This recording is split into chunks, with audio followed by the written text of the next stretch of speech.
श्रीरूपं साग्रजातं सहगण रघुनाथन्वितं तं सजीवम्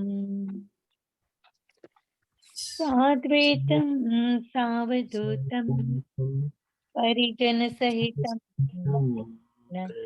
चैतन्यदेवम् श्रीराधा कृष्णपादान् सहगण ललिता श्री विशाखान्विता च नमो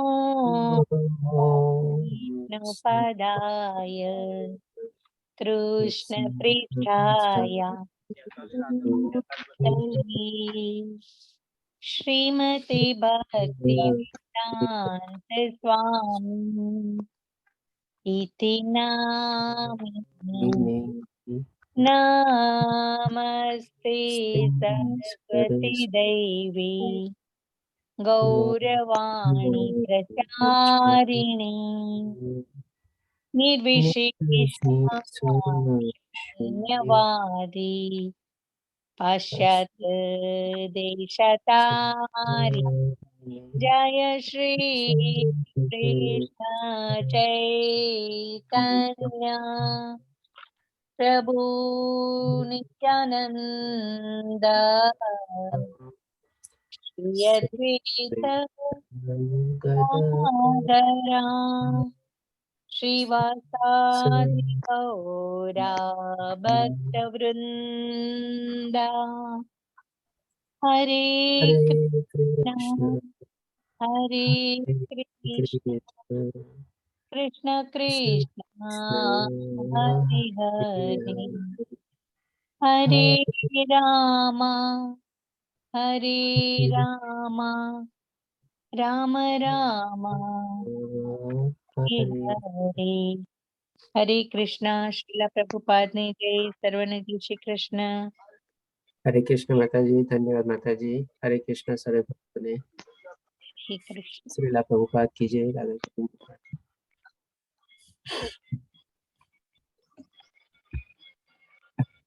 આપની સામે સ્ક્રીન આવી ગઈ છે, બધાની સામે ક્લિયર છે, એકદમ અવાજ બી ક્લિયર છે?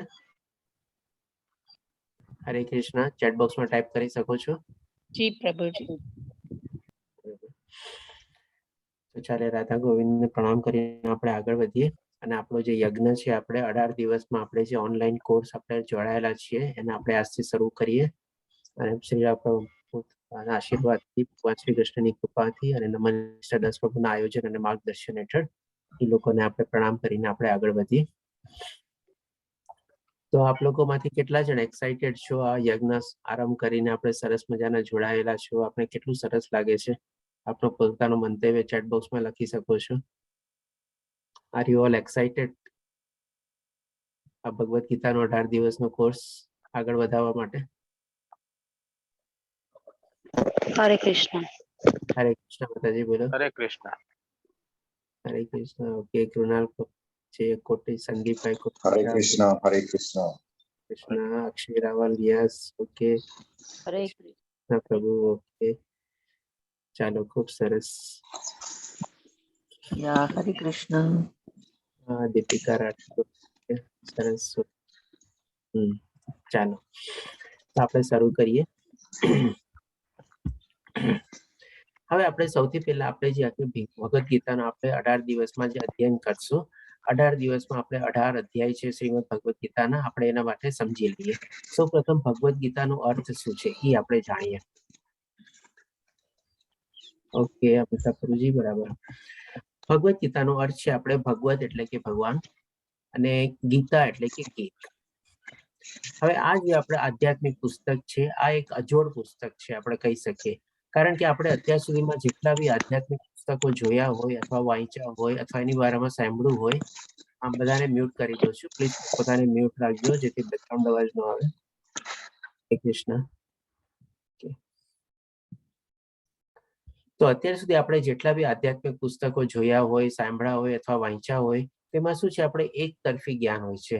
જેણે એનું અનુવાદ કર્યું હોય અથવા જેણે એને લખ્યું હોય અથવા જેણે પ્રકાશિત કર્યું હોય એના દ્વારા આપણને બધું એમાં જ્ઞાન દેવામાં આવે અને એ પ્રમાણે આપણે એને વાંચીએ અને આપણી બુદ્ધિમાં ઉતારીએ અને થઈ શકે તો આપણે એને આચરણમાં મૂકીએ. આ એક એવું અજોડ આધ્યાત્મિક પુસ્તક છે કે જેમાં એક છે ને સંવાદ રૂપી છે અને એમાં ભગવાન શ્રી કૃષ્ણના મુખેથી અથવા ભગવાન શ્રી કૃષ્ણના કંઠસ્થથી નીકળેલું આપણે ગીત છે અને એ ગીત રૂપી એટલે કે એક ટાઈપના આપણે છે ને કે આપણે જેમ હિન્દી મૂવીમાં કેવા સરસ બધા ગીત હોય, સોંગ્સ હોય અને એ આપણને સોંગ્સ ને બધા કેવા સરસ સાંભળવા આગળ ગમે. આપણે ઘણી વાર એવા જૂના ગીત બી આપણને આજની તારીખમાં બી ક્યાંય પણ આપણે રસ્તામાં બી પાસ થતા હોઈએ, બાજુમાંથી જઈએ તો એકવાર આપણે કાનને સાંભળવું બહુ ગમે. આપણે જરાક વાર 1-2 સેકન્ડ માટે ઉભા બી રહીએ ક્યારેક. તો એવી રીતે સરસ મજાનું આપણે આધ્યાત્મિક ગીત રૂપી ભગવાન શ્રી કૃષ્ણ અને અર્જુનના વચ્ચે સંવાદ રૂપી આપણે પાસ થાય છે અને એક સરસ મજાનું આપણે ગીત જેમ સાંભળતા હોય ને એવી રીતે 700 શ્લોક મળેલા છે એમાં. અને એમાં અર્જુનને પ્રશ્ન બી પૂછે છે ભગવાન શ્રી કૃષ્ણને, ભગવાન શ્રી કૃષ્ણ બધાનો સંતોષકારક જવાબ બી આપે છે અને એવી રીતે આપણે એક ચેપ્ટર, એક અધ્યાય કરીને એક શ્લોક પરથી આપણે આખી શ્રીમદ ભગવદ ગીતા વણાયેલી છે અને એ રીતે આપણે આવેલું છે. એટલા માટે આપણે એક અજોડ આપણે કહી શકીએ કે આના જેવું આપણને બીજું કોઈ એવું આધ્યાત્મિક પુસ્તક નથી મળતું જે ભગવાનના કંઠસ્થથી નીકળેલું હોય, મુખેથી નીકળેલું હોય અને સંવાદના રૂપી હોય અથવા ગીતના રૂપી હોય અને એકબીજાના ડાયલોગ રૂપે હોય અને એ પ્રમાણે આપણે એને વાંચીએ અને સમજીએ. તો એ રીતે આપણે આ ભગવદ ગીતાનો અર્થ છે. હવે આપણે જોઈએ કે આપણે પુસ્તક અથવા જે આધ્યાત્મિક પુસ્તક, આપણે અજોડ આધ્યાત્મિક પુસ્તકનું આપણે અધ્યયન કરવા જઈ રહ્યા છે એમાં આપણને શું કવર થશે. આપણે જેમ કે માર્કેટમાં બી ક્યાંય જઈએ તો આપણે જેમ કે કોઈ બુક પરચેસ કરવાની હોય કે કોઈ બી ચીજ પરચેસ કરવાની હોય તો આપણે જોઈએ ને બી એના પેલા શું છે, એમાં ફીચર શું છે, એના કન્ટેન્ટ શું છે, એમાં શું ચીજ આવેલી છે. તો આપણે સૌપ્રથમ એ જોઈએ. તો આપણે પણ અત્યારે સૌપ્રથમ જોશું કે આપણે ભગવદ ગીતાના જે 18 દિવસનો કોર્સ કરશું એમાં આપણને શું ચીજ જાણવા મળશે આખા ભગવદ ગીતાના કોર્સમાંથી. તો આપણને આમાં ભગવદ ગીતામાં 5 વિષયોનું જ્ઞાન મળશે. 5 મહત્વ વિષયો છે અથવા તો 5 મુખ્ય વિષયો છે આપણે કહી શકીએ. આના સિવાય બી બાકી બધું નાની ચીજોનું બી ઘણું બધું આપણને જ્ઞાન મળશે.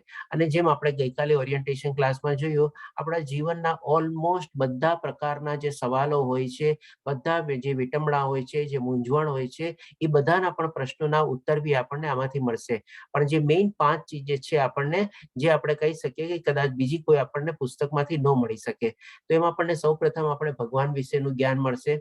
ભગવાન શ્રી કૃષ્ણ પોતે પોતાના મુખેથી પોતાના બારામાં બધું જ્ઞાન આપણને આપે છે અને લગભગ આખા 18 અધ્યાયમાં 136 શ્લોક એવા છે કે જે ભગવાન શ્રી કૃષ્ણ પોતાના આપણને અલગ વિશેષણો અથવા કેરેક્ટરિસ્ટિક ફીચર્સ ને બધું છે એ વર્ણવે છે. એટલે કે ભગવાનના બારામાં આપણને સંપૂર્ણ જ્ઞાન આમાંથી મળે છે.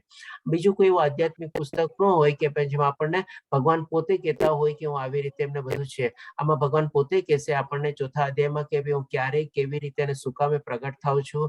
ભગવાન પોતે આપણને કહેશે કે આ જે સૃષ્ટિ જે બધી બનાવેલી છે કેવી રીતે બનાવેલી છે, એને હું કેવી રીતે મેનેજ કરું છું, એને હું કેવી રીતે ઓર્ગેનાઇઝ કરું છું, આ સૃષ્ટિના અંદરમાં કેવી રીતે બધી પ્રકૃતિ ને બધી સમાયેલી છે. એ બધી ચીજ ભગવાન શ્રી કૃષ્ણ આપણને અલગ અધ્યાયમાં અલગ સૂત્ર દ્વારા આપણને જ્ઞાન આપશે. અને પર્ટિક્યુલરલી 4થો અધ્યાય, 7મો અધ્યાય, 9મો અધ્યાય, 10મો અધ્યાય અને 11મો અધ્યાય, આ તો એક્સક્લુઝિવલી આપણે કહી શકીએ કે ભગવાન શ્રી કૃષ્ણ આપણને સામેથી પોતાના બારામાં બધું જ્ઞાન આપશે. અને બીજું એક મહત્વનું જ્ઞાન આપણને જીવ એટલે કે આત્મા વિશે મળશે. અને આ આપણે કહી શકીએ કે ભગવદ ગીતાના જે 3 મૂલ્ય જે સિક્રેટ નોલેજ છે એમાંનું સૌપ્રથમ આપણે જે સિક્રેટ નોલેજ છે એટલે જીવ એટલે કે આત્મા, એટલે કે આત્માનું જ્ઞાન આપણને મળશે. અને એના દ્વારા આપણે જાણી શકશું કે ભાઈ આપણે કોણ છીએ, આપણી પહેચાન શું છે, આપણી ઓળખ શું છે, એ આપણને જાણવા મળશે. અત્યાર સુધી આપણે જાણતા હોઈએ, કોઈ આપણને પૂછે કે આપણે કોણ છીએ, આપણે કે મારું નામ આ છે, એ કે ભાઈ નામ તો ઠીક છે, તમને તમારા મામા ફઈ કોઈ કે નામ આપેલું હશે એ પ્રમાણે તમારું એ નામ પડી ગયું. પછી તમે બાપ દાદાનું નામ કહો તો ભાઈ કે ભાઈ ઠીક છે, તો તમે એના દીકરા કે દીકરી છો તો એમાં તમારું શું કન્ટ્રીબ્યુશન, તમે કોણ છો એ મને કહો. પછી હજી થોડુંક આપણે કહીએ કે ભાઈ ચાલો મારી આ ડિગ્રી છે, હું આ કામ કરું છું, તો કે ભાઈ તો તમે ભૌતિક દુનિયામાંથી આવીને ડિગ્રી ને બધું લીધી, તમે કામ કરો છો, તમે વૈસા, તમે કોણ છો મને એ કહો. હવે જયારે આટલું આપણને કોઈ માણસ પૂછે ને ત્યારે આપણે તો ક્યાંક ઠીક છે જવા દે, તારે કામ શું છે એવી તેમ કે. ત્યારે પણ શું છે, આપણને જે બેક ઓફ ધ માઇન્ડમાં જે પ્રશ્ન હોય ને કે ભાઈ તમે કોણ છો, તમારી ઓળખ મને આપ, તમારી પહેચાન મને આપ, એ આપણને હંમેશા સતાવતું હોય. એટલે એ છે આપણને આ ભગવદ ગીતામાંથી સૌથી મોસ્ટ સિક્રેટ નોલેજ છે એ આપણને જાણવા મળશે કે ભાઈ આપણી ઓળખ આપણને મળશે, આપણે કોણ છીએ આપણે. અને પછી પ્રકૃતિ એટલે કે નેચર અથવા એન્વાયરમેન્ટ, એટલે કે આ ભગવાન શ્રી કૃષ્ણ આપણને 14મો અધ્યાય જે છે આપણે ગુણત્રય વિભાગીય એમાં આપણને બહુ સરસ રીતે સમજાવશે કે આ પ્રકૃતિના સંસર્ગમાં આવીને દરેકે દરેક જીવ અથવા દરેક આત્મા કેવી રીતે બંધાઈ જાય છે, કેવી રીતે એના પ્રભાવ હેઠળ આવી જાય છે, કેવી રીતે એના નિયંત્રણ હેઠળ આવી જાય છે, અને એના નિયંત્રણ અને પ્રભાવ હેઠળ આવીને કેવી રીતે અલગ અલગ બધા કાર્યમાં એમાં પ્રવૃત્ત થાય છે, એના સ્વભાવ અને ગુણો કેળવીને. અને પછી અંતમાં ભગવાન શ્રી કૃષ્ણ આપણને પણ બતાવશે કે આપણને આ બધી પ્રકૃતિ માયા એટલે કે ત્રિગુણી જે માયા છે આપણે એને ઓળંગવી કેવી રીતે, એનો પણ રસ્તો ભગવાન શ્રી કૃષ્ણ આપણને બતાવશે. પછી કર્મ એટલે કર્મ ઉપર તો આખા ભગવદ ગીતામાં 2 અધ્યાય છે એક્સક્લુઝિવલી આપણે એના માટે છે, કર્મયોગ ઉપર. એટલે કે 3જો અધ્યાય અને 5મો અધ્યાય બંને કર્મ ઉપર જ છે, જેમાં ભગવાન શ્રી કૃષ્ણ આપણને બતાવશે કે ભાઈ કર્મ શું છે. આપણે અત્યાર સુધી સમજીએ છીએ કે ભાઈ ચાલો હું મારો સવારથી રૂટીન કામ કરું છું, ઓફિસે જાઉં છું, સરસ રીતે ઓનેસ્ટલી બધું કામ કરું છું, સાંજના ઘરે આવું છું, મારો ઘર સંસાર સંભાળું છું ને બધું કરું છું, અને એ પ્રમાણે કર્મ કરું છું અને બધું પ્રમાણે બરાબર ચાલે છે. તો એ શું આપણે સાચું કર્મ કરીએ છીએ? એ જ કર્મની વ્યાખ્યા છે શું? એ જ કર્મની ડેફિનેશન છે શું?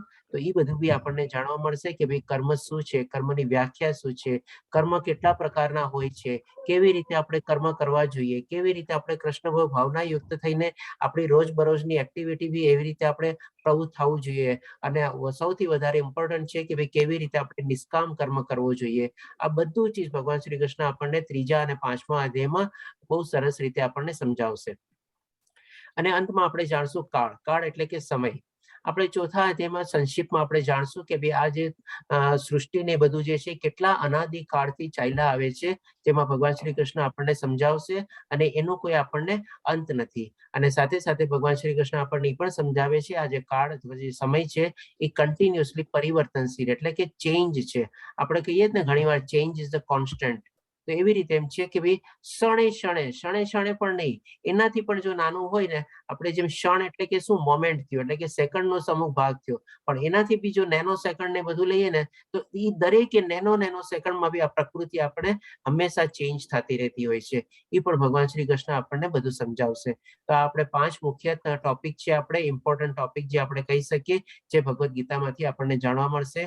ભગવાન વિશે જાણવા મળશે, આત્મા વિશે જાણવા મળશે, પ્રકૃતિ વિશે જાણવા મળશે, કર્મ વિશે જાણવા મળશે અને કાળ વિશે જાણવા મળશે. હવે આપણે જોઈએ કે ભાઈ આપણે આ જે માની લો આધ્યાત્મિક પુસ્તક છે આપણે એમાં આપણને ટોપિક તો મળી ગયા, પછી આપણે શું હોય નોર્મલી માર્કેટમાં જઈએ કે ભાઈ ચાલો ટોપિક ને બધું તો બરાબર છે, હવે હું આ ખરીદીશ તો મને એનાથી લાભ શું થશે એ તો જાણીએ આપણે. તો હવે ડેફિનેટલી આપણે એ પણ સમજશું કે જે આપણે ભગવદ ગીતાનો આપણે જે 18 દિવસમાં અત્યારે કોર્સ કમ્પ્લીટ કરશું લેવલ 1 નો, અને બાકી બધા બી આપણે આગળ લેવલ બી જોડાશું, તો એમાંથી આપણને લાભ અથવા ફાયદો શું થશે એ પણ આપણે જાણી લઈએ. આમાં ટોટલ આપણે ગીતા મહાત્મ કરીને કહેવાય છે આપણે, અને ગીતા મહાત્મ કરીને આવા 7 મહાત્મ્ય છે એ આપણી સામે અત્યારે આવશે, અને એ બધા સાથે 7 મહાત્મ છે જે છે આપણા શાસ્ત્રોમાંથી લીધેલા છે. અને શ્રી આદિ શંકરાચાર્ય દ્વારા વર્ણવેલા મુજબ શ્રીમદ ભગવદ ગીતાનો મહિમા આપણે સમજશું. એટલે કે આનું સિગ્નિફિકન્સ, આનું ઇમ્પોર્ટન્સ, આની આપણી લાઈફમાં કેવી રીતે આપણને મદદરૂપ થઈ શકે છે એ પણ આપણે આ રીતે સાથે 7 મહાત્મમાં સમજશું.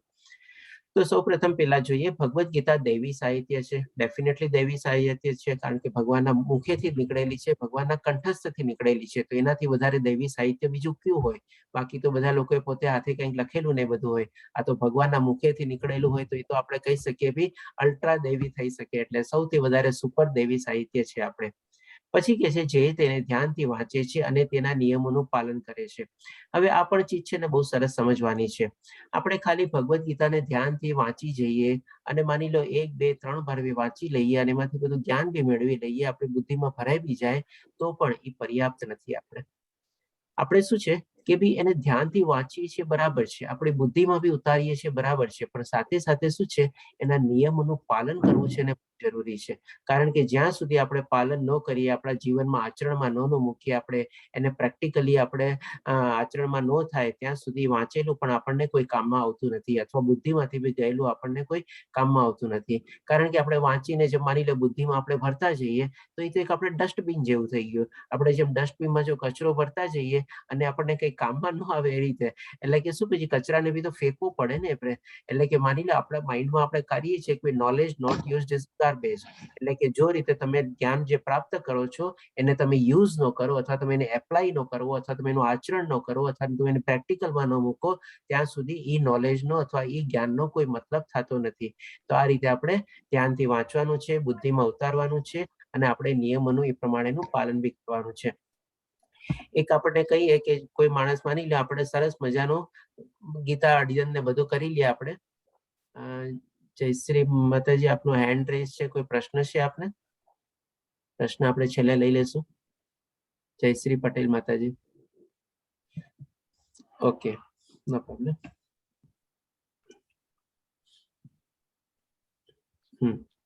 તો હા, ઓકે, આમાં છે ને થોડી લિંક તૂટી જાય આપણે. હા, તો એ પ્રમાણે આપણે કહેતા હતા કે માની લો આપણે સરસ રીતે વાંચી લઈએ, બુદ્ધિમાં બી કેળવી લઈએ, પણ એટલે કે માની લો આપણે 100% વાંચી લીધું અને 0% આપણે એનું એપ્લાય કર્યું, કાંઈ કામનું નહીં. એના કરતા બીજો વ્યક્તિ જો 50% બી વાંચે, સમજે અને એમાંથી બી 50% જો એપ્લાય કરે ને, તો જેણે 100% જ્ઞાન મેળવેલું છે ને એના કરતા 50% સમજેલો અને એનાથી બી 50% એમાં એપ્લાય કરવા વાળો છે ને, એ વધારે આપણે શાણો માણસ કહી શકીએ આપણે, અને વધારે એને ફાયદો થાય એ રીતે આપણે સમજી શકીએ. તો એ રીતે ભગવાન શ્રી કૃષ્ણ કહે છે આપણે કે તે ભગવાન વૈષ્ણવનો આશ્રય લે છે અને તમામ ભય તથા ચિંતાઓથી મુક્ત થઈ જાય છે. આપણને અત્યારે ભય શું હોય છે? સૌથી મોટામાં મોટો ભય આ જિંદગીમાં તો કે મૃત્યુનો ભય હોય છે. અને ચિંતાઓનો તો કોઈ પાર જ નથી. આપણે કન્ટિન્યુઅસ આપણી લાઈફમાં સ્ટ્રેસ, ટેન્શન, ડિપ્રેશન ને બધું ચાલતું જ હોય છે. હવે આ બે ચીજમાંથી જો આપણને મુક્ત થઈ જઈએ, આપણે આટલું સરસ આપણે ભગવદ્ ગીતાનું અધ્યયન કરીએ તો એનાથી મોટો લાભ આપણે શું હોય? આપણે હજી જોઈએ આપણે બીજો મહાત્મ. જો કોઈ વ્યક્તિ નિષ્ઠાપૂર્વક અને ગંભીરતાથી ભગવદ્ ગીતા વાંચે છે, આમાં પણ એક ચીજ સમજવાની છે. આપણે પેલામાં ધ્યાનથી વાંચવાની છે લીધું, હવે અહીંયા શું છે? નિષ્ઠાપૂર્વક અને ગંભીરતાથી. એટલે કે શું છે? આપણે એક શ્રદ્ધાથી વાંચવાની છે, એક વિશ્વાસથી વાંચવાની છે કે ના ભાઈ, હું આટલું સરસ મજાનું પુસ્તક વાંચી રહ્યો છું, ભગવાન શ્રી કૃષ્ણના મુખેથી નીકળેલું છે, અને એના માટે થોડીક આપણે સિરિયસનેસ બી કેળવીએ તો એ આપણને ફાયદો થાય છે. કેવી રીતે ફાયદો થાય છે? તો ભગવાનની કૃપાથી. એટલે કે જો આવી રીતે આપણે નિષ્ઠા અને શ્રદ્ધાથી આપણે વાંચી હોય, સરસ રીતે ધ્યાનથી સાંભળી હોય, થોડુંક સિરિયસ થઈને સાંભળી હોય, અને સાથે સાથે લાઈફમાં નિયમ બી બનાવી લઈએ કે આપણે એને નિયમ આચરણમાં બી મૂકવી જ છે આપણને. બધાને મ્યુટ કરી દો પ્લીઝ, પોતપોતાને મ્યુટ રાખજો. તો જઈને આપણા ઉપર ભગવાનની કૃપા થાય છે. અને એ રીતે જો કૃપા થાય તો આપણા તેના ભૂતકાળના તમામ દુષ્કૃત્યના પરિણામો તેને અસર કરશે નહીં. એટલે કે આપણે ભૌતિક દુનિયામાં આવ્યા છે તો ડેફિનેટલી કંઈક ને કંઈક પાપ તો કર્યા જ છે, એટલે જ આપણને અહીંયા આવ્યા છીએ. નહીં તો પછી જન્મ, મૃત્યુ, જરા, વ્યાધિની તકલીફ શું કામે ભોગવવી પડે? પણ સાથે સાથે આપણે ભાગ્યશાળી બી છીએ કે આપણને મનુષ્ય જીવન મળ્યું છે. અને મનુષ્ય જીવન જ એવું જીવન છે કે જેમાં આપણે ભગવાનની પ્રાપ્તિ માટે પ્રયત્ન કરી શકીએ છીએ. તો આવી રીતે આપણે ભગવદ્ ગીતાને વાંચીએ, એનું અનુસરણ કરીએ તો એ પણ એક આપણો પ્રયત્ન છે આપણે. અને એવી જ્યારે પ્રયત્ન આપણે કરીએ ગંભીરતાથી, ત્યારે ભગવાનની કૃપા થાય છે. અને એના પ્રમાણે આપણા જે પાપ ભૂતકાળના કર્મો હોય, ગયા જન્મના કર્મો હોય, કે આ જન્મના બી કોઈ એવા પાપ કર્મો જાણતા અજાણતા બી થઈ ગયા હોય, તો આપણને એની અસર છે ને ઓછી થાય છે. અથવા તો ઘણી વાર પાપ પણ આપણા ધોવાઈ જાય છે. આ પણ એક આપણો સૌથી મોટો આપણનો સરસ મજાનો બેનિફિટ છે આપણે ભગવદ્ ગીતાનું આપણે અધ્યયન કરવાનું. હવે ત્રીજો બેનિફિટ હજી જોઈએ આપણે. કોઈ વ્યક્તિ દરરોજ પાણીમાં સ્નાન કરીને પોતાને શુદ્ધ કરી શકે છે. ડેફિનેટલી આપણે ડેઈલી સવારના પૂરમાં નિત્ય કર્મ કરતા જોઈએ આપણે, એટલે કે આપણું એક્સટર્નલ ક્લિન્ઝિંગ આપણે કેટલું સરસ રીતે કરીએ છીએ. પણ શું આપણે પોતાનું આપણું ઇન્ટરનલ ક્લિન્ઝિંગ કર્યું છે? આપણે શરીરને બહારથી દિવસમાં 2-3 વાર નાવું ધોવું એ તો બરાબર છે, આપણે શરીરને ચોખ્ખું રાખીએ જ છીએ. અને કોરોના કાળમાં તો હવે આપણે ઓર વધારે ચોખ્ખું રાખતા શીખી ગયા છીએ આપણે. પણ આપણું ઇન્ટરનલ ક્લિન્ઝિંગ થાય છે? ઇન્ટરનલ ક્લિન્ઝિંગ એટલે શું? આપણું મન સ્વચ્છ છે, આપણી બુદ્ધિ પવિત્ર છે, આપણી આત્મા શુદ્ધ છે. આ બધું છે શું? આપણે જો આ બધી ચીજ, 3 ચીજ હોય ત્યારે જઈને આપણે સરસ રીતે પવિત્ર અથવા શુદ્ધ ગણાઈએ.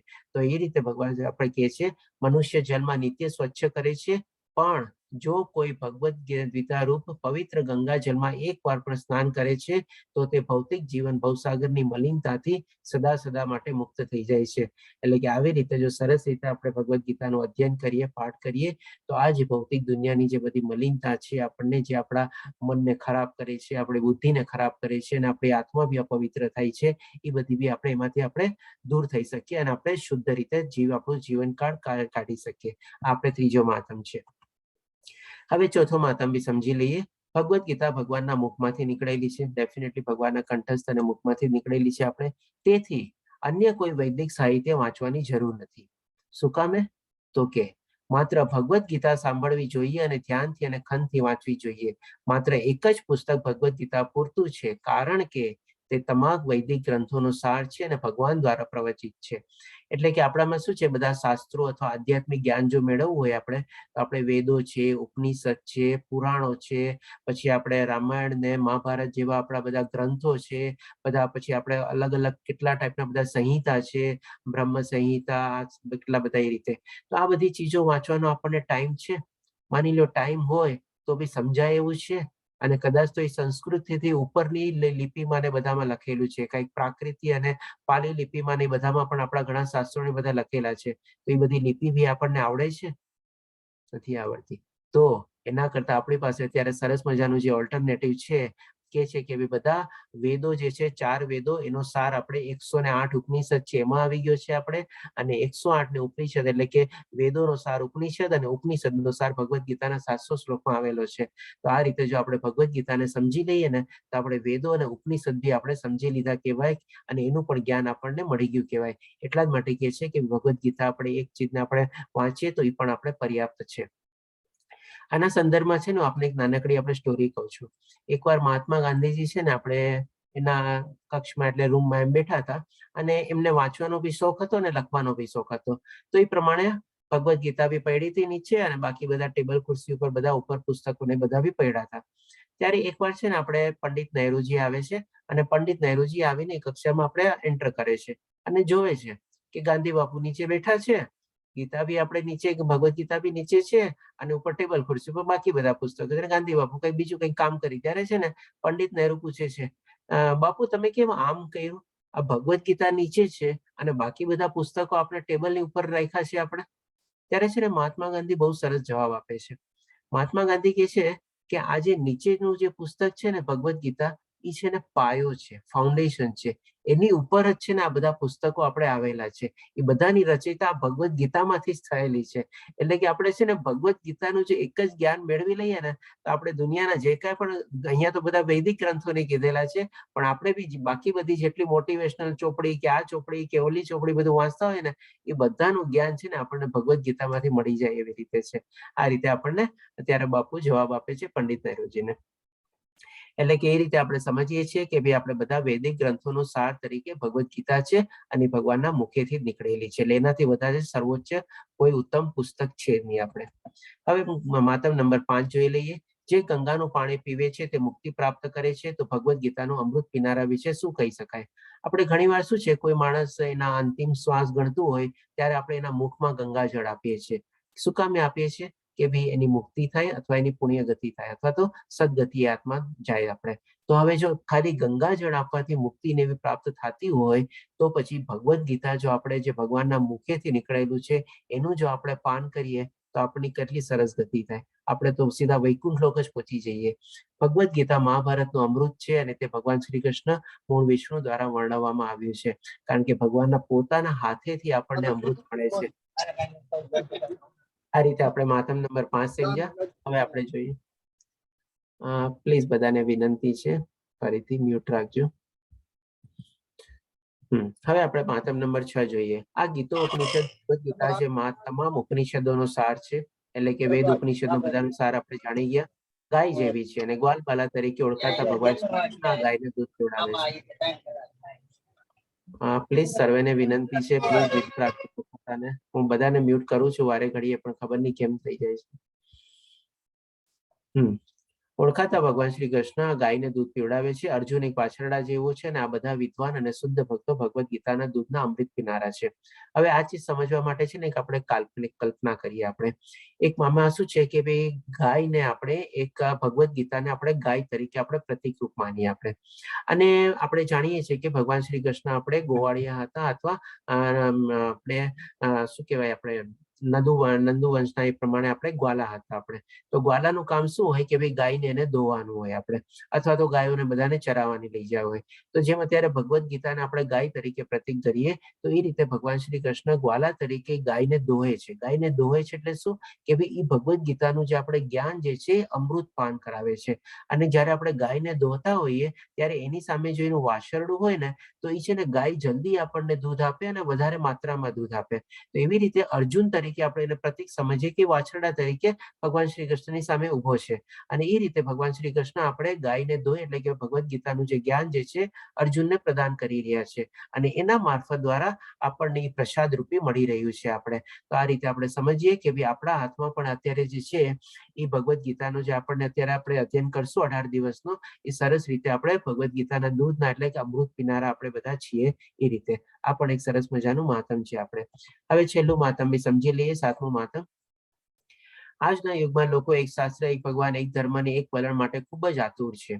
તેથી સમગ્ર વિશ્વ માટે એક જ શાસ્ત્ર હોવું જોઈએ, ભગવદ્ ગીતા. જો આવું સરસ ચીજ થઈ જાય તો આખા દુનિયામાં કેટલી સરસ શાંતિ ફેલાઈ જાય.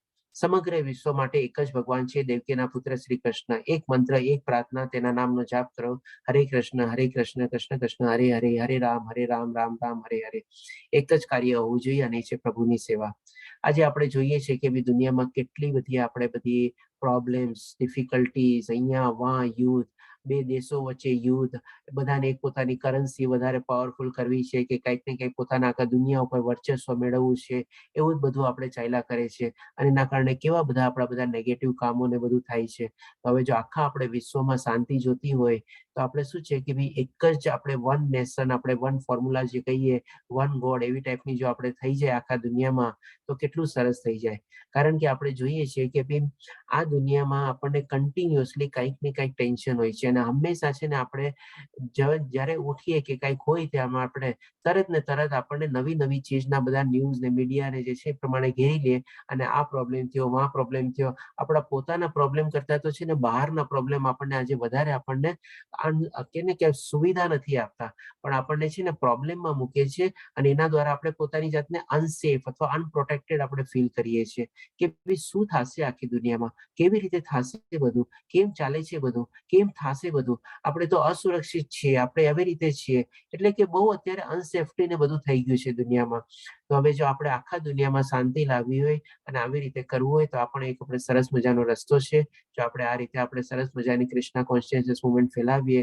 આજે જેમ કે કોરોના કાળથી આપણે નમની સરદાસ બાપુજી ઓનલાઈન ના કોર્સિસ શરૂ કર્યા, એટલે કે 2 વર્ષ થવા એવા લગભગ, અને 2 વર્ષના લગભગ 7 લાખ લોકો આ બધાનો લાભ લીધેલો છે.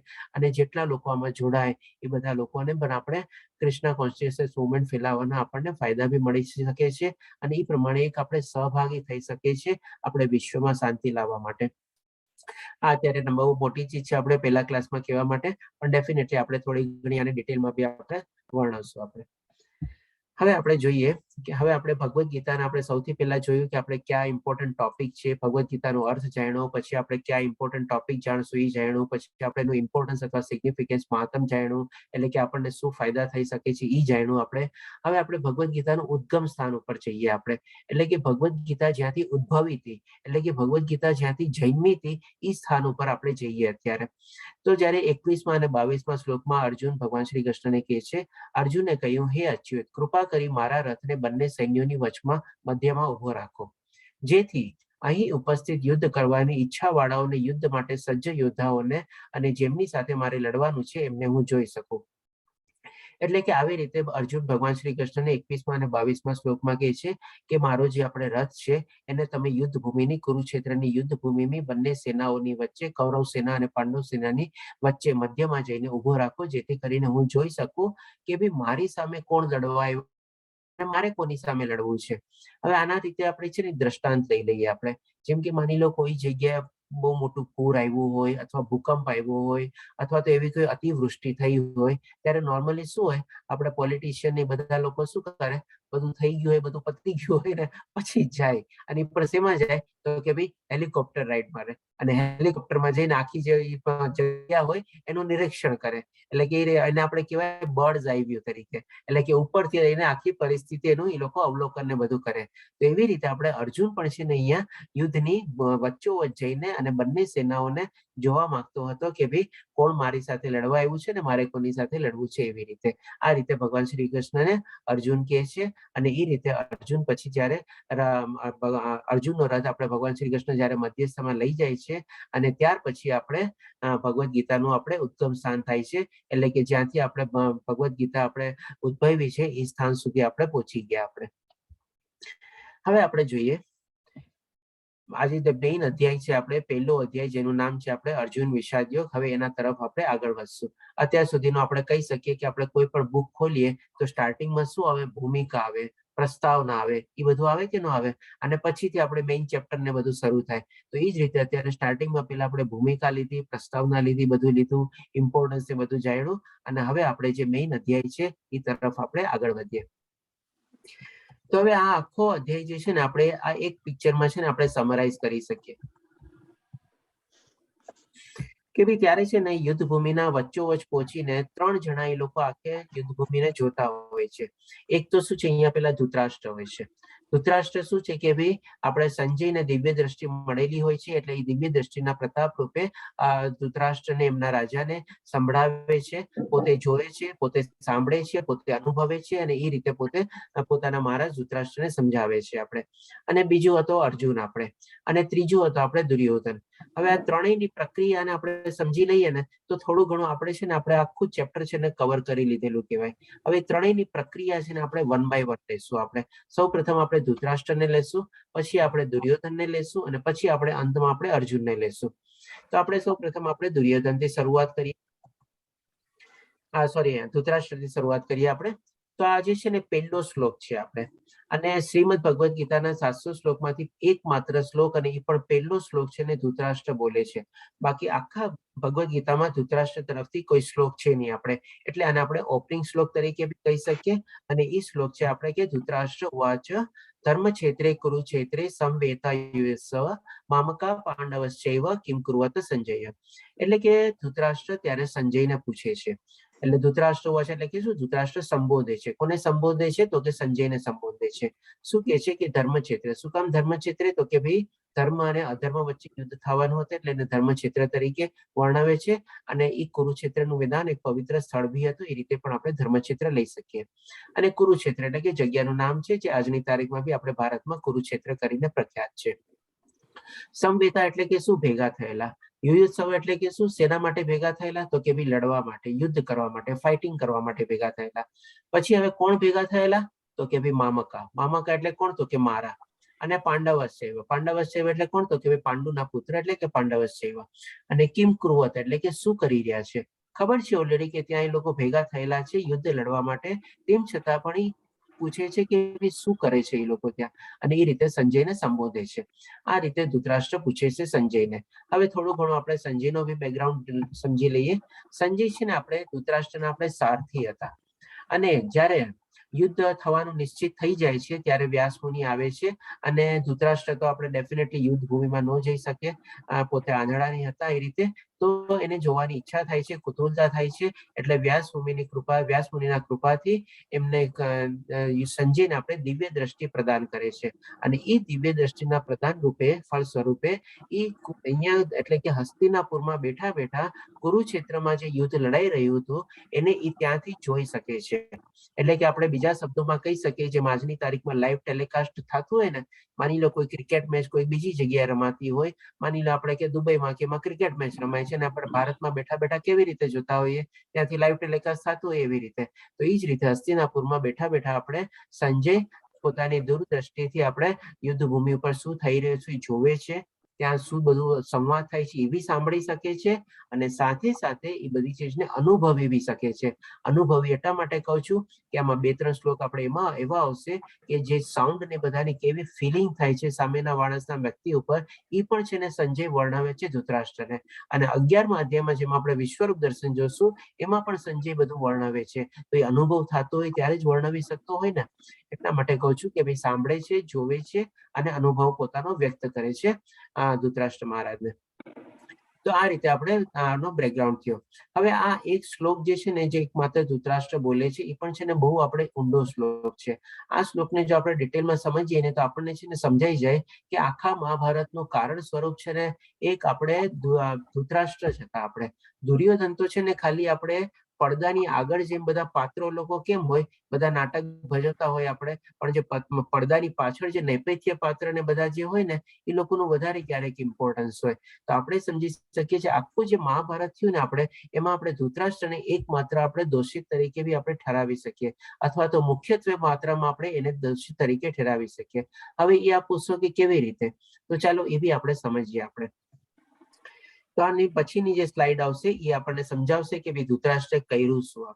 આપણે જાણીએ છીએ ધૃતરાષ્ટ્ર નેત્રહીન હતા, એટલે આંખેથી અંધ હતા, અને સાથે સાથે મોહ પુત્રના કારણે એની બુદ્ધિ બી બંધ થઈ ગઈ હતી. આપણે એ રીતે હવે આપણે સમજશું કે ભાઈ કેવી રીતે આપણે મહાભારતના યુદ્ધના કારણરૂપ આપણે મુખ્યત્વે આપણે માની શકીએ. આપણે જોઈ શકીએ છીએ કે ભાઈ આપણે જેમ કે કોઈ બી આપણે ઘરમાં એક્ટિવિટીઝ કે હોય તો આપણે દૂધ ગરમ ને બધું કરીએ. આ એક સરસ મજાનો પ્રેક્ટિકલ એક્ઝામ્પલ દ્વારા આપણને સમજાવશે તો બહુ સરસ ક્લિયર થઈ જશે કે ભાઈ દૂધ ગરમ કરવાની આપણે સારી પ્રક્રિયા છે. ગરમ કર્યા પછી જ આપણે એને પી શકીએ છીએ, બધા અલગ અલગ કામોમાં ને બધામાં આપણે લઈ શકીએ છીએ. તો એક સારી પ્રક્રિયા છે, બરાબર છે, ધર્મક્ષેત્ર તરીકે એવી રીતે. હવે જ્યારે આપણે દૂધમાં શું છે, લીંબુ નીચવીએ, લીંબુ નીચવીએ ત્યારે શું થાય, આપણે શું કહીએ કે દૂધ ફાટી ગયું. હવે દૂધ ફાટી જવાનો મતલબ શું છે, એમાંથી જે પાણીનો પાર્ટ છે એ અલગ તરી જાય અને એનો જે ક્રીમી પાર્ટ છે એ અલગ તરી જાય. એટલે કે હવે જે ધૃતરાષ્ટ્રે કર્યું શું કે ભાઈ એને કર્યું એમાં છે ને પોતાનો આખો એક જ પરિવાર હતો, કુરુ પરિવાર. ધૃતરાષ્ટ્ર અને પાંડવ બંને સગા ભાઈઓ હતા, અને પછી પાંડવોના મૃત્યુ પછી એમની જે પત્ની હતી એટલે કે વિધવા પત્ની થઈ ગઈ, અને 5 પુત્ર હતા, નાના નાના બાળકો હતા. એટલે કે એની જવાબદારી ધૃતરાષ્ટ્રના મોટા ભાઈ તરીકે બી એના ઉપર આવી જાય, કારણ કે એ બાપની જગ્યાએ આવી જાય પછી. અને એને પોતાના વિધવા નાના ભાઈની વિધવા પત્નીનું ખ્યાલ રાખવું જોઈએ, એના પુત્રોનું ખ્યાલ રાખવું જોઈએ, એ રીતે થવું જોઈએ. પણ કરે છે શું, એ એક જાતનું લીંબુ નીચોવે છીએ આપણે. અને લીંબુ નીચોવે કેવી રીતે, તો કે ભાઈ મામકા અને પાંડવ એવી રીતે કરીને બંનેને ત્યાં જુદા પાડી દે છે કે ભાઈ મારા પુત્રો અને પાંડવના પુત્રો. નહીં તો સારી રીતે જો એમ હોય તો ન રહી શકે. આજે જેમ કે નાનપણમાં ભીમે એને ઝેર આપવાની કોશિશ કરી, તો ત્યારે ને ત્યારે જે બીજ વવાણું હતું ને, હવે જે મહાભારતના તમે જોશો ને તો આખા એક એક સ્ટેજ બાય સ્ટેજ છે ને બધા બીજ વવાણ હતા, અને આસ્તે આસ્તે બીજ વવાના હિસાબે વૃક્ષ થઈને આપણને મહાભારતના યુદ્ધ સુધી પહોંચ્યા. ધૃતરાષ્ટ્ર ચાહત રાજા તરીકે અને પિતા તરીકે બંને તરીકેની ડ્યુટી હતી. તો ત્યારે જે આપણે દુર્યોધનને સજા આપી શકત, એનાથી મોટો ગુનો શું કરે છે, તો કે ભાઈ કુંતી માતા જે વિધવા માતા છે એના 5 પુત્રોને સાથે વારણાવ્રત મોકલીને લાક્ષાગ્રહમાં એને જલાવવાનું ષડયંત્ર દુર્યોધન રચે છે. હવે આટલું ખરાબ ષડયંત્ર જો એનો પુત્ર રચતો હોય અને એક રાજા તરીકે જો કોઈ બીજું રચ્યા હોય તો એને કેટલી કડકમાં કડક સજા થઈ શકે. આપણે હોઈ શકે કદાચ મૃત્યુદંડ બી સજા થઈ શકે, પણ એ રાજા તરીકે બી આપણે આંખ આડા કાન કરે છે અને પિતા તરીકે તો કરે જ છે. એટલે કે આ બધા આપણે જોઈએ ને, અને પછી જયારે આપણે જાણીએ છીએ ભરી સભામાં આપણે દ્રૌપદીજીનું બી આપણે વસ્ત્રહરણ કરવાની કોશિશ કરી, ત્યારે પણ એ આપણે આંખ આડા કાન કરે છે ને એકબીજાનો દોષ ઉપર રાખવા માંગે છે. એટલે કે આ બધી ચીજમાં આપણે જોઈએ ને કે ધૃતરાષ્ટ્ર તો મૂળ રૂપે ઇન્વોલ્વ હતા, અને ચાહત તો રોકી શકત પણ એને રોક્યા નહીં. એટલા માટે આપણે કહી શકીએ કે મહાભારતના સૌથી વધારે જવાબદાર પાત્ર જો હોય તો એ આપણે ધૃતરાષ્ટ્રને આપણે લઈ શકીએ આપણે, કારણ કે એને આવી રીતે પહેલેથી જ પોતાના પુત્ર મોહમાં કારણ કે શું એનું મેઇન કારણ શું હતું, તો કે પોતે અંધ હતો અને એને રાજગાદી ન મેળી અને પાંડુપુત્રને મેળી, અને પાંડુપુત્રના પછી એને રાજગાદી ખાલી રિપ્રેઝેન્ટેટિવ તરીકે મેળી કે ભાઈ કેરટેકર તરીકે આપણે જે કે ને એવી રીતે રાજગાદી સંભાળે છે. અને પછી એને પુત્રમાં લાગે છે કે ભાઈ હવે તો આ રાજગાદી મારી જ થઈ ગઈ છે, મારો પુત્ર આ ગાદીએ બેસવો જોઈએ. એટલે કે આ રીતે મોહમાં એણે બંને કુટુંબનું આપણે કર્યું. અને આજે બી આપણે દાખલા જોઈએ છીએ કે આજના તારીખમાં બી જ્યાં જ્યાં ભાઈ ભાઈના ઝઘડા થાય છે ત્યાં આવા મહાભારત સર્જાય જ છે આપણે. તો એ રીતે જ થાય છે. અને બધાનું એને શું કામે જોતું હતું, તો કે ભાઈ કિમ કુરુવત એટલે કે શું, મીઠાઈ ખાવી હતી. શેના રૂપે મીઠાઈ ખાવી હતી, તો કે ભાઈ રાજ્ય ભોગવવું હતું હસ્તિનાપુર ને બધાનું. એટલા માટે એને બધા આવી રીતે આમ કર્મ કર્યા બધા. તો આ રીતે આપણે સમજીએ છીએ કે ભાઈ ધૃતરાષ્ટ્રને આપણે મેઇન આપણે સમજી શકીએ જે મહાભારતના યુદ્ધ માટે નિમિત્ત તરીકે. હવે આપણે જોઈએ દુર્યોધનની પ્રક્રિયા. તો ત્રીજા શ્લોકમાં દુર્યોધન છે એ જઈ છે ગુરુ દ્રોણાચાર્ય પાસે જાય છે અને કહે છે, હે આચાર્ય, પાંડુ પુત્રોની આ વિશાળ સેનાને જુઓ કે જેની વ્યૂહરચના આપના બુદ્ધિમાન શિષ્ય એવા દ્રુપદ પુત્રને બહુ નિપુણતાથી કરી છે. હવે આ ચીજ આપણે જયારે યુદ્ધ થવાનું છે ત્યારે આપણે જોઈએ છીએ કે સૌ પહેલા આપણે દુર્યોધનના બોડી એક્શન જોઈએ, એના કેવા રિએક્શન છે. તમે જોઈ શકો છો કે ભાઈ એક હાથમાં ગદા છે, એકદમ બીજો હાથ આમ તાણીને જોવે છે, ઊંચીને એની આંખો જોવો પોળી થયેલી છે, મુખમાંથી એકદમ આવી રીતે આમ જ્યારે અગ્નિ નીકળતી હોય એવી રીતે ચિલ્લાઈને બોલતા હોય, એવી ટાઈપની આખીની બોડી રિએક્શન ને બધું જે છે. અને પછી જે પોતાના શબ્દો જે છોડે છે એ પણ કઈ ઓછા ખરાબ નહોતા, એ પણ એટલા જ વ્યંગવાળા, એટલા જ કટાક્ષવાળા નહીં હતા. હવે એ કેવી રીતે હતા એ પણ આપણે સમજીએ કે શું છે કે ભાઈ એ શું કહે છે કે ભાઈ વ્યૂહરચના જુઓ કે ભાઈ સેનાની કે જેની વ્યૂહરચના આપના બુદ્ધિમાન શિષ્ય એવા દ્રુપદ પુત્ર. આમાં છે ને બે ચીજ કહે છે. સૌ પ્રથમ તો પેલા શું છે કે ગુરુ દ્રોણાચાર્ય અને દ્રુપદને બહુ સારી મિત્રતા હતી, પણ અમુક કારણસર એવું થાય છે કે બંને વચ્ચે આવી એટલી ગહેરી દુશ્મની થઈ જાય છે કે એકબીજાનું મોઢું જોવા નથી માંગતા એ લોકો. એટલે કે દ્રુપદ મહારાજ અને દ્રોણાચાર્ય પ્રત્યે આવી રીતે દુશ્મની થાય છે. અને એના જ ફળ સ્વરૂપે દ્રુપદ છે ને બ્રાહ્મણ હત્યા કરી ન શકે એટલા માટે બહુ મોટો યજ્ઞ કરે છે, અને યજ્ઞના રૂપે એ એના પુત્રને પ્રાપ્ત કરે છે જેનું નામ હતું દૃષ્ટદ્યુમ્ન.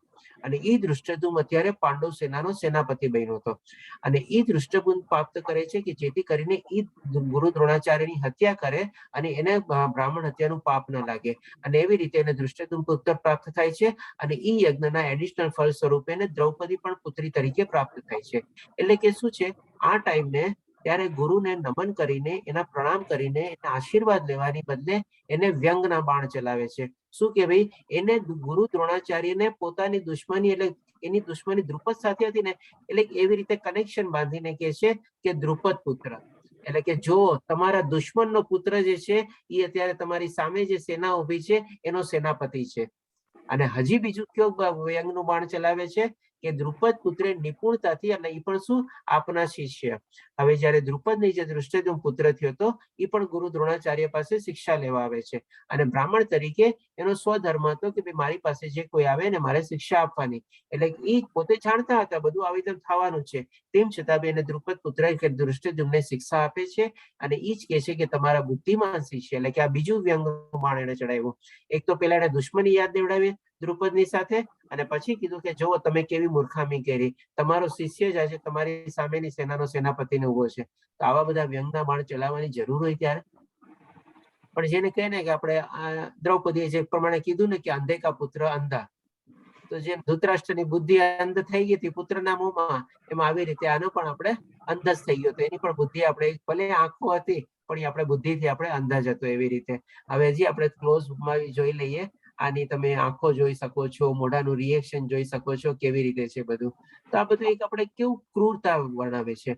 તો આનાથી પણ આપણે એક નાનકડી લર્નિંગ લેવાની છે કે આપણી લાઈફમાં બી છે ને આપણે કોઈ રીતે સાચું બી હોય ને ક્યારેક તો બી છે ને સામેવાળાને આવા વ્યંગના બાણ છે ને આપણે ચલાવવાનો જોઈએ. આપણે આવા કટાક્ષના બાણ છે ને ચલાવવાના જોઈએ આપણે. અને પણ આવા પરિસ્થિતિમાં ક્યારેય ન ચલાવવા જોઈએ. કારણ કે એ શું છે આપણને કે ભાઈ સામેવાળાને ઉગ્ર કરવા વાળી આપણે ભાષા વાપરી કહેવાય. તો એ આપણી છે ને વાણીનું તપ નો કહેવાય આપણે. અને એ આપણે કહીએ ને કે ભાઈ વિનમ્રતા ને બધું બી ન કહેવાય. સાચું હશે એને ખબર હશે, આપણે જાણીએ છીએ, તો પછી આપણે કહેવાની જરૂર શું છે? આવા બાણ ચલાવીને શું ફાયદો? તો આવી રીતે આપણે નાનકડી લર્નિંગ છે આપણે, પણ ડેફિનેટલી બધા શ્લોકમાંથી થોડી ઘણી નાની નાની જે લર્નિંગ મળશે એ આપણે લાઈફમાં કેળવતા રહીએ તો પણ આપણને બહુ ફાયદો થઈ શકે છે. હવે આપણે અર્જુનની પ્રક્રિયા જોશું. અર્જુનના પ્રક્રિયા પહેલા આપણે એક શંખનાદ જે થાય છે એ બી સાંભળી લઈએ. એટલે કે 19મા શ્લોકમાં જે છે, આમ આકાશ અને પૃથ્વી પર પ્રતિધ્વનિ થતા આ વિભિન્ન ગગનભેદી શંખોના નાદે ધૃતરાષ્ટ્રના પુત્રોના હૃદયોને વિદીર્ણ કર્યા. હવે જો અહીંયા શું કે છે કે આ આપણે સંજય બોલે છે, અને સંજય વર્ણવે છે કે આવી રીતે આકાશ અને પૃથ્વી પર પ્રતિધ્વનિ થતા વિભિન્ન ગગનભેદી શંખો, એટલે કે એ શંખનાદ પણ સાંભળે છે. અને સાથે સાથે શું વર્ણવે છે કે ધૃતરાષ્ટ્રના પુત્રોને હૃદયોને વિદીર્ણ થઈ ગયા.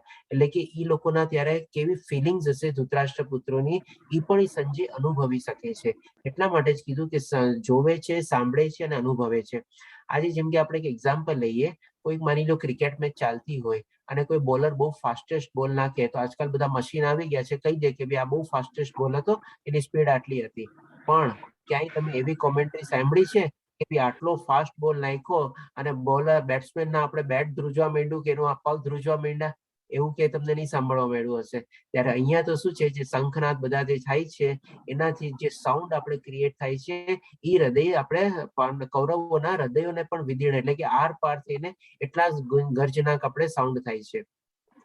હવે આ શંખનાદ ને બધું બી શું કામ થાય છે એ પણ આપણે જરાક સમજી લઈએ. જેમ આપણે આજની તારીખમાં શું છે, માની લો જાન નીકળતી હોય તો આપણે બધા બેન્ડ બાજા ને નાચ ગાના ને બધું થતું હોય ને, તો એ ટાઈમમાં બી છે ને આ એક યુદ્ધ થવું છે ને, અને એમાં પણ ક્ષત્રિય માટે છે ને બહુ એક ઉત્સવ જેવું હતું કે એમાં શું છે એ લોકો પોતાનું ખમીર બી દેખાડી શકતા હતા, અને સાથે સાથે પોતાના બધા એ લોકોને જે સામેવાળાને લલકારવા આવ્યા હોય એનું પણ એ લોકો ખમીર ને બધું જાણી શકતા હતા. અને બીજી રીતે શું કે ભાઈ પોતાના જે સૈનિકોને બધા હોય એના માટે પાનો ચડાવવાનું બી કામ કરતા, એટલે કે મોટિવેશન દેવાનું બી કામ કરતા. તો એ ટાઈમમાં બી આવા બધા નંગ નગારા ને બધું વાસ્તુ અને સાથે સાથે શંખો ને બધા વગાડતા. અને શંખો વગાડવામાં શું છે બધાની એક એક પિક્યુલરિટી રહેતી, એટલે કે એવા ટાઈપના એ લોકો સાઉન્ડ એમાંથી શંખમાંથી નીકાળતા કે જેથી કરીને બધાને ખબર પડી જતી કે આ શંખાનો છે અને એનાથી એની પહેચાન થતી. તો એવી જ રીતે બધા લોકો અલગ અલગ શંખ વગાડે છે.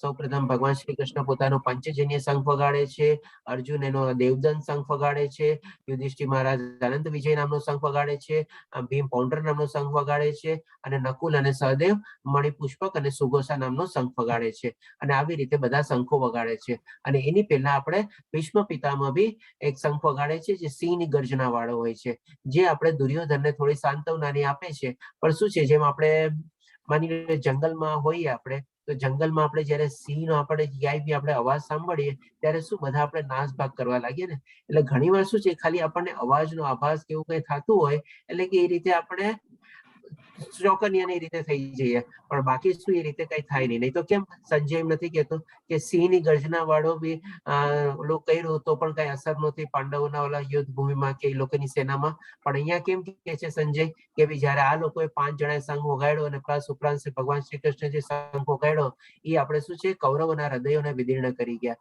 કારણ કે સાચા શંખ હતા, આપણે ધર્મને રિપ્રેઝન્ટ કરતા હતા. અને જયારે કોઈ ખોટાની સામે સાચું આવીને ઉભું રહીએ ને ત્યારે હંમેશા એના છે ને હાથ પગ હંમેશા કાપવા માંડે, એટલે કે શું છે ધ્રુજવા જ માંડે, કારણ કે ગે ફે ને બધું કરવા માંડે. તો આપણે એ રીતે લઈ શકીએ છીએ કે ભાઈ સાચા અથવા ધર્મ એની સાથે હતો, કે જેથી કરીને આ લોકો ખોટા અથવા અધર્મી હતા એ લોકોના હૃદયને વિદીર્ણ કરી ગયા. આપણે હવે છે ને આપણે મેઇન શરૂ થાય છે, આપણે જે અર્જુનના આપણે 4 પ્રશ્ન હોય છે એ આપણે લેશું હવે એક એક કરીને.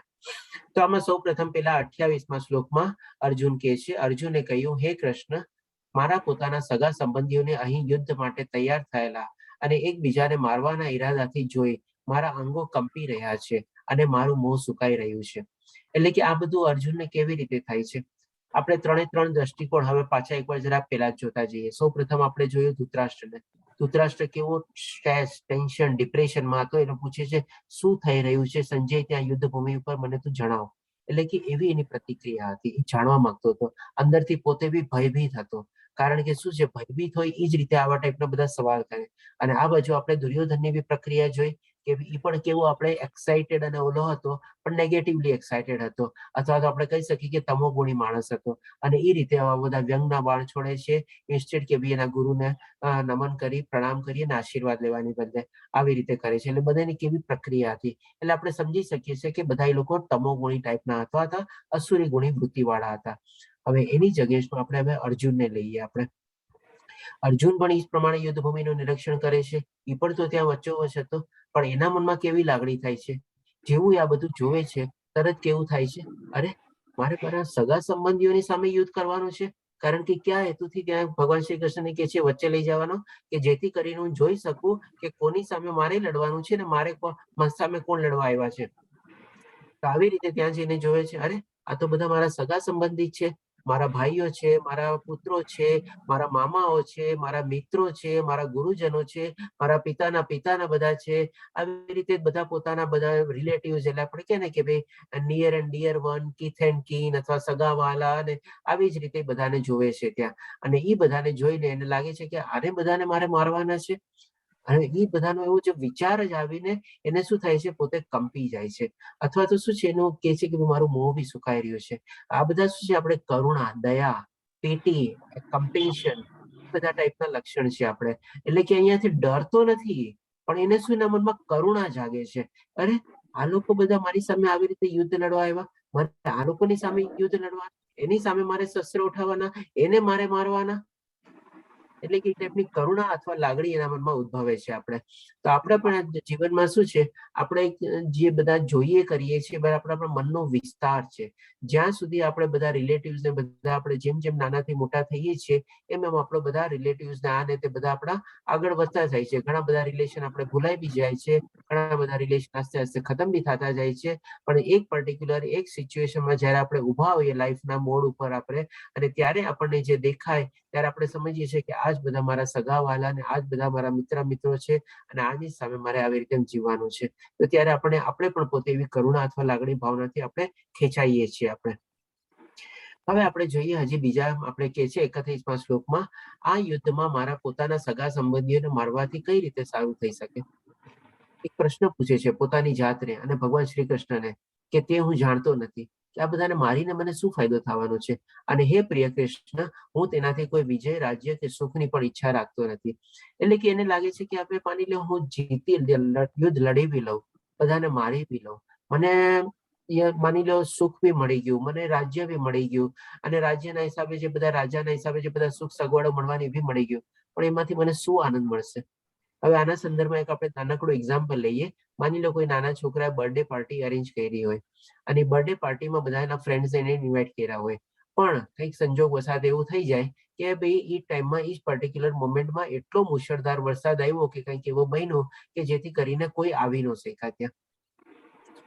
તો કોઈ ન આવી શક્યા તો ઓલો બિચારો બાળક છે એ શું કે સેલિબ્રેટ કરી શકવાનો હતો? એ કોની સાથે કેક કાપવાનો, કોની સાથે રમવાનો, કોની સાથે એની ગિફ્ટ શેર કરવાની, કોની સાથે મજા મસ્તી કરવાનો? કોઈની સાથે એની કોઈ હોય નહીં. તો એ જ રીતે અર્જુનને બી થાય છે કે માની લે હું બધા સામે યુદ્ધ લડી બી લઉં, બધાને હું મારી નાખું, ચાલો પોતે એટલો સરસ મજાનો યોદ્ધા હતો બી, અને બધાને માર્યા પછી મને જે રાજ્ય સુખ મળશે એને હું ભોગવીશ કોની હારે? મારા તો કોઈ મારા પ્રિય ભાંડોળા કોઈ હશે નહીં, મિત્રો હશે નહીં, સગા સંબંધીઓ હશે નહીં, તો એને હું એન્જોય કોની હારે કરીશ? સેલિબ્રેટ કોની હારે કરીશ? એટલે કે એ ટાઈપનું પણ એના મનમાં થાય છે કે ભાઈ આ બધાને મારીને બી મને કોઈ જાતનો કોઈ આનંદ મળશે નહીં.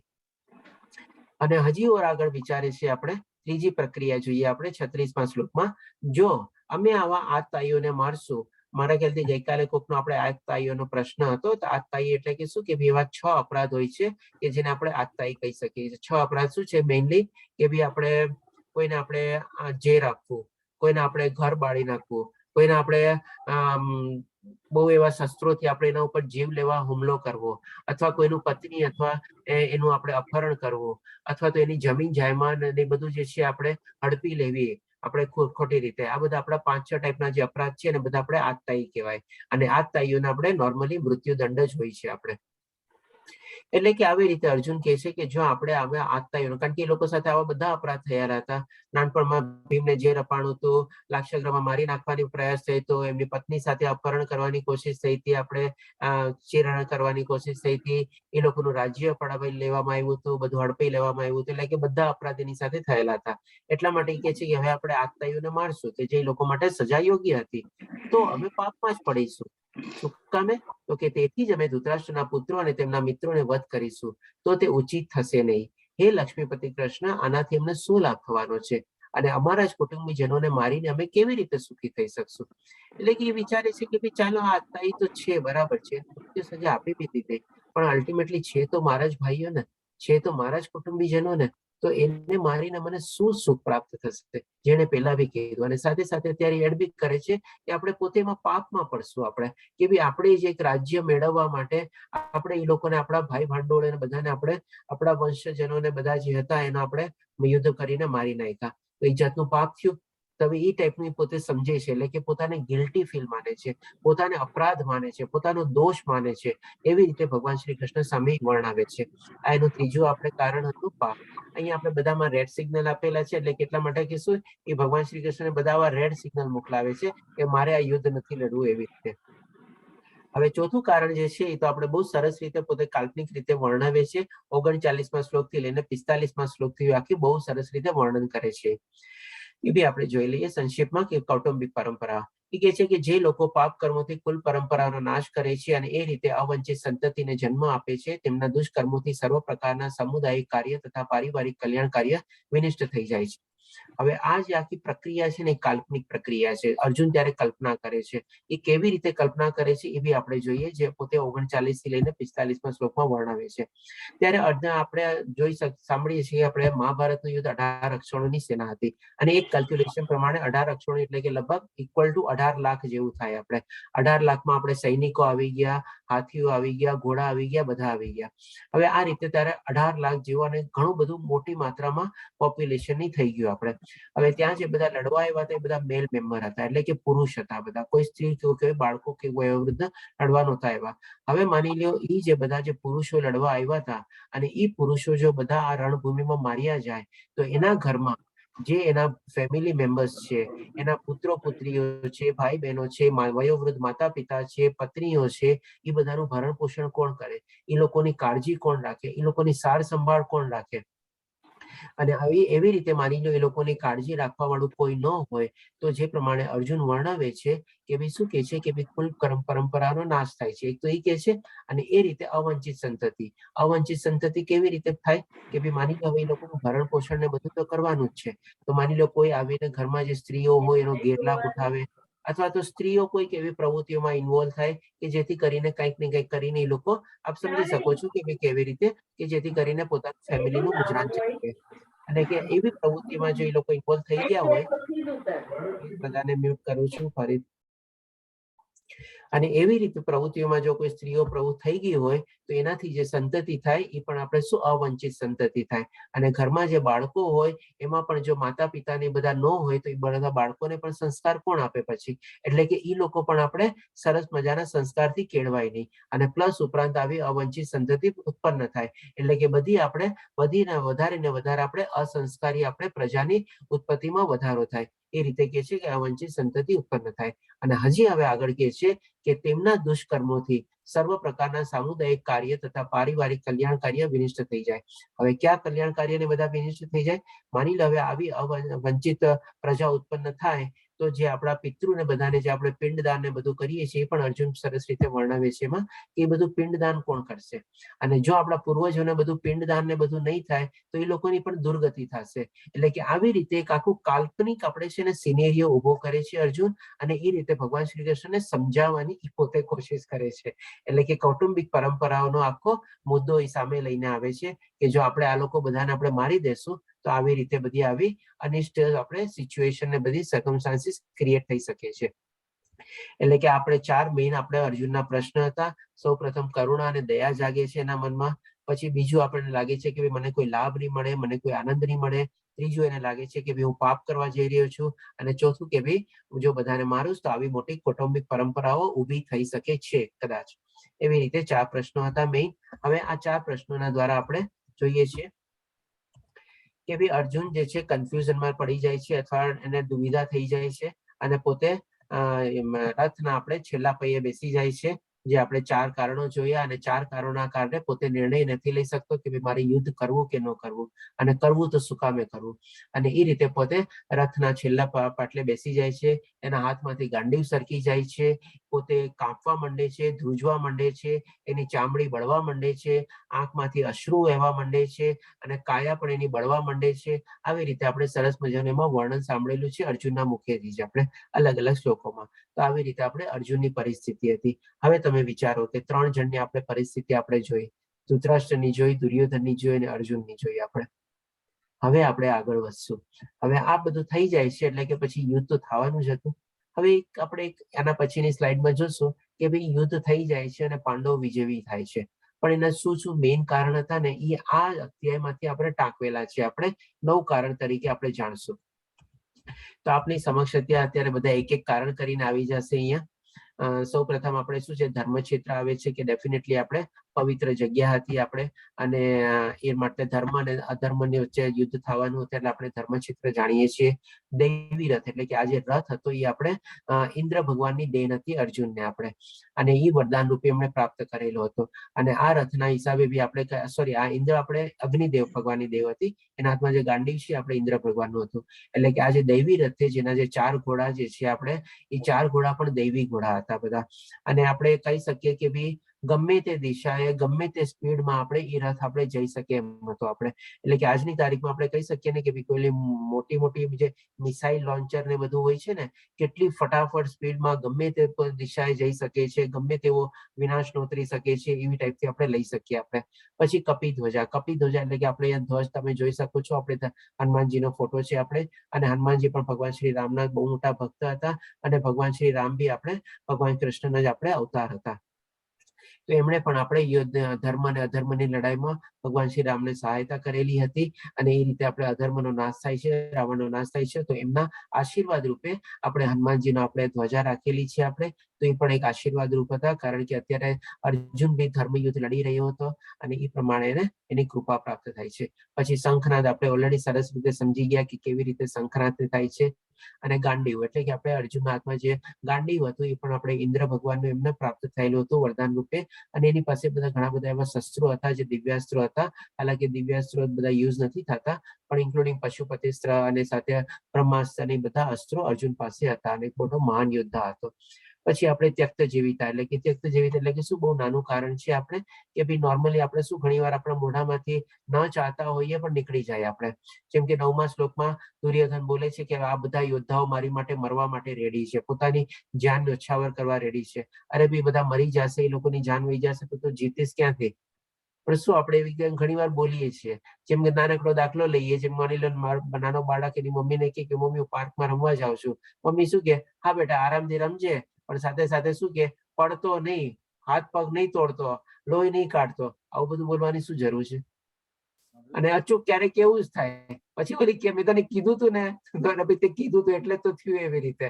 તો આ પણ એક ચીજ છે કે ભાઈ આપણે જે ચાહતા ન હોય એ બોલવાનું, એ નહીં બોલવાનું. આપણે એના બદલે કહેવાનું હા બેટા આરામથી રમીને આવો, એન્જોય કરીને આવો, બસ ત્યાં શાંત રહી જવાનું, આગળનું બોલવાની જરૂર છે.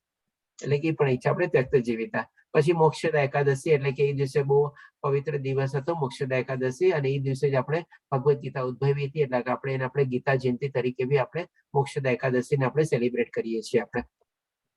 ભાગ્યલક્ષ્મી એટલે કે એટલે ફોર્ચ્યુન એટલે કે જ્યાં ભગવાન શ્રી કૃષ્ણ સાથે હોય ત્યાં બધા જ આપણે જેટલા બી આપણને ભાગ્ય હોય બધું આપણી સાથે જ રહેવાનું છે.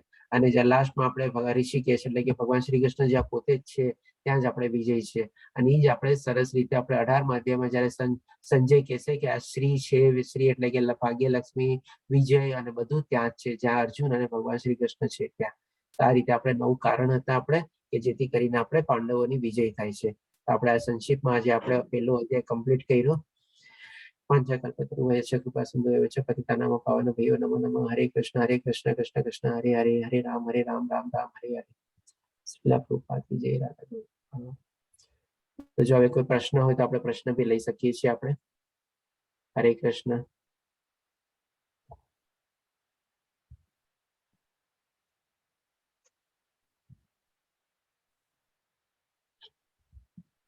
કોઈ પ્રશ્ન કોઈને? કેતન પ્રભુજી, દીપિકા માતાજી.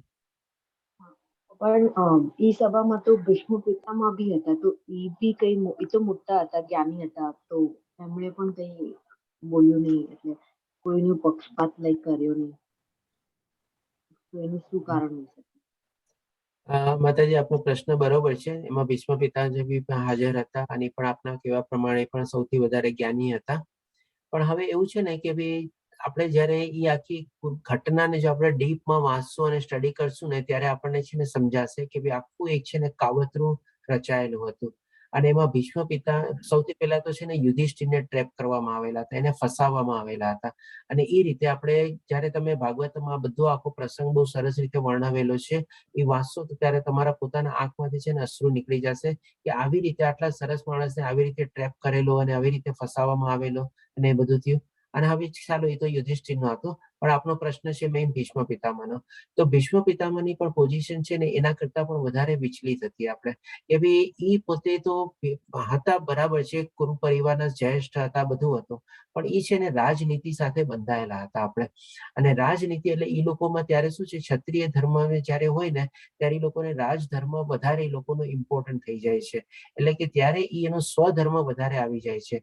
અને એમાં પણ તમે જોજો એ આખી ઘટનામાં સૌથી પહેલા દુર્યોધન છે ને ભીષ્મ પિતામહ, ગુરુ દ્રોણાચાર્ય એ બધાની પ્રતિજ્ઞાથી બાંધી લે છે કે હવે તમે આમાં આગળ એક અક્ષર બી બોલશો તો એ તમારા માટે ઉચિત નહીં થાય. અને એના એ પ્રતિજ્ઞાથી ભીષ્મ પિતામહ અને ગુરુ દ્રોણાચાર્ય આપે છે કે હા ભાઈ અમે તને વચન આપીએ છીએ કે હવે અમે એક અક્ષર બી આગળ નહીં બોલીએ.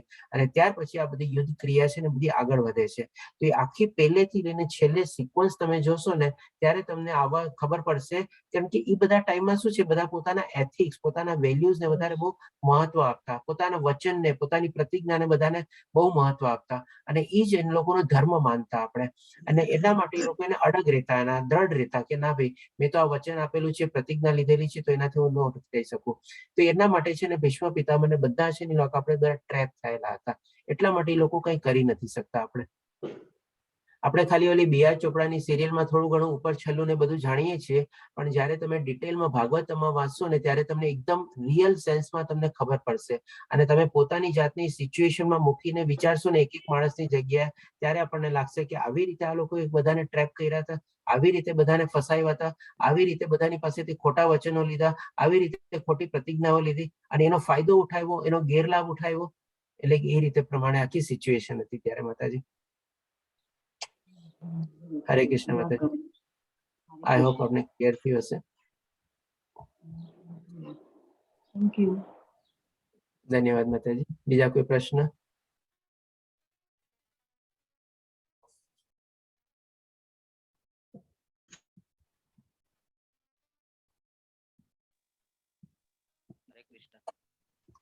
હરે કૃષ્ણ. એનો મતલબ એવો થયો કે જ્યારે મહાભારત, જી પંકજ બાબુજી બોલો. એ દ્વાપર યુગની અંદર મહાભારત રચાયું, ત્યારે કળિયુગ, તો કળિયુગ કરતા પણ એ યુગ વધારે પડતો ષડયંત્રકારી ને એવો, તેવો મતલબ એવો થાય? પ્રભુજી આવી રીતે એમ નથી. આપણે કલયુગ તો આપણે કહીએ ને હજી શરૂઆત થયો છે આપણે, કારણ કે દ્વાપર યુગમાં મહાભારતનું યુદ્ધ થયું આપની વાત બરોબર. એના પછી પરીક્ષિત મહારાજ ગાદી ઉપર આવે છે, રાજગાદી સંભાળે છે. પરીક્ષિત મહારાજ પછી એમના પુત્ર બી આવે છે. અને સાચું આપણે જો કલયુગ કહીએ ને તો પરીક્ષિત મહારાજે છે ને અનુભવ્યો હતો, અથવા તો એની દૂરદ્રષ્ટિથી નિહાળ્યો હતો. અને ત્યારથી આપણે કહી શકીએ કે ભાઈ કલયુગ થવાની શરૂઆત એને આભાસ આવી ગયો હતો. અને એના પછીના જે પુત્ર આવે છે ત્યાં સુધી તો આપણે થોડો ઘણો દ્વાપર યુગ હતો, પણ એના પછીથી આપણે કલયુગનો આરંભ થયો. અને જે પ્રમાણે આપ કહો છો કે ભાઈ દ્વાપર યુગમાં જે બધી કૂટનીતિ ને બધી વપરાણી, અને તો એના માત્રામાં આપણે કહી શકીએ કે કલયુગમાં કદાચ તમને ઓછી લાગતી હોય, પણ એવું નથી. કલયુગમાં તો આપણે કહીએ ને કે હજી આપણે કલયુગ હજી શરૂઆતનો છે. એટલો ખરાબ કલયુગ આવવાનો છે જે પ્રમાણે ભાગવતમાં વર્ણવેલું છે. માણસની આયુષ્ય લગભગ 30 વર્ષ જેવી થઈ જશે. અને કહીએ ને કે આપણે એટલું ખોટી રીતે બધું જે થશે આપણને, કે આપણે કલ્પના બી નહીં કરી શકીએ. આપણે ઇવન આજની તારીખમાં બી તમે જોઈ શકો છો કે ભાઈ ઘણી બધી ચીજો આપણી કલ્પનાની બહાર હોય છે. આજે જેમ કે જે પ્રમાણે લાગે છે આપની ઉંમર હશે લગભગ, માની લો આપણે 1940s 50s માં કે બર્થ થયેલા હશે, તો જે પ્રમાણે તમે પણ હજી જે અત્યારે ચાલે છે સમય અને યુગ, ઘણી ચીજો આપણે પોતે કલ્પના નહીં કરેલી હશે કે આવું બધું બી થઈ શકે છે. તો આમાં શું છે કે ભાઈ દરેક જગ્યાએ છે ને દોષો અને અપરાધ છે ને અલગ અલગ ટાઈપના હોઈ શકે. આપણે છે ને એટલે બંધ બેસતા રીતે પ્રકૃતિ ન બેસાડી શકીએ કે એવા મોટા ષડયંત્ર, એવા મોટા કાવતરા રચાણા તો એના પ્રમાણે અત્યારે નહીં થાય, એવું નથી. ષડયંત્ર અને કાવતરા શું છે, ટાઈમ પ્રમાણે જે સમય અને સંજોગો હોય ને એ પ્રમાણે, ત્યારે જેમ કે વારણા વ્રત થતું, યુદ્ધ ક્રિયા થતી ને એવું બધું થતું. હવે આજની તારીખમાં ષડયંત્ર અને કાવતરાની પાછી ડેફિનેશન, પરિભાષા બદલાઈ ગઈ હોય. આજની તારીખમાં અલગ રીતે પાછા થતા હોય.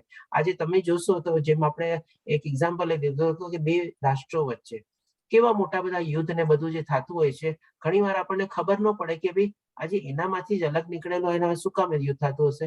પણ જયારે આપણને પાછળ કારણનું પાછળ જોવા જઈએ ને તો એની પાછળ એક મોટું ષડયંત્ર તો કાવતરું હોય, જે આપણી કલ્પનાની બહાર હોય.